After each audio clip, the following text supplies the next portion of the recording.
अष्टावक्र ने कहा, हे प्रिय, यदि तू मुक्ति चाहता है तो विषयों को विष के समान छोड़ दे और क्षमा, सरलता, दया, संतोष और सत्य को अमृत के समान सेवन कर।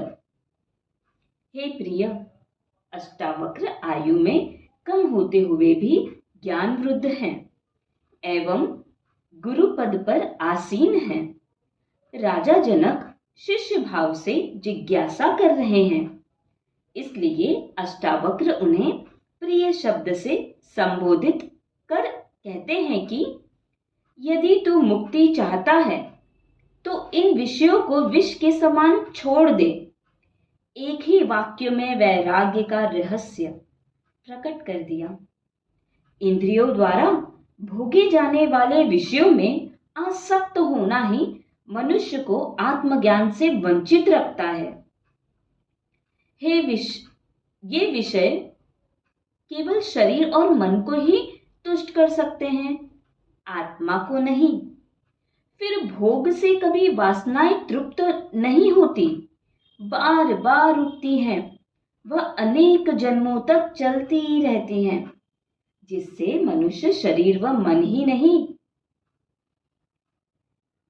नहीं है, वह चैतन्य आत्मा है। अतः आत्मज्ञान की इच्छा रखने वाले को इन इंद्रियागत विषयों को विष के समान छोड़ देना चाहिए। इन विषयों के प्रति आसक्ति ही मनुष्य के बार बार जन्म व मृत्यु का कारण बनती है। अतः यह विष के समान है, किंतु विषयों के छोड़ने मात्र से वह आत्मज्ञानी नहीं हो जाता, बल्कि इनसे वह आत्मज्ञान का अधिकारी बनता है। उसमें पात्रता आ जाती है। विषयों को छोड़ने का अर्थ उनके प्रति आसक्ति का त्याग है। ये विषय बंधन नहीं है, उनके प्रति जो आसक्ति है वही बंधन है, जिसे छोड़ने की बात अष्टावक्र कह रहे हैं।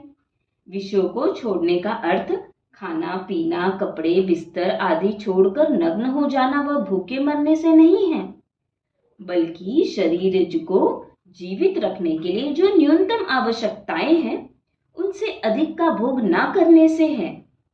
भोगों में आसक्ति होने से ही लोभ, मोह, क्रोध, ईर्ष्या, द्वेष, घृणा, दुख, चिंता आदि अनेक अवगुण आते हैं और एक ऐसा दुष्ट चक्र बन जाता है जो जन्म जन्मों तक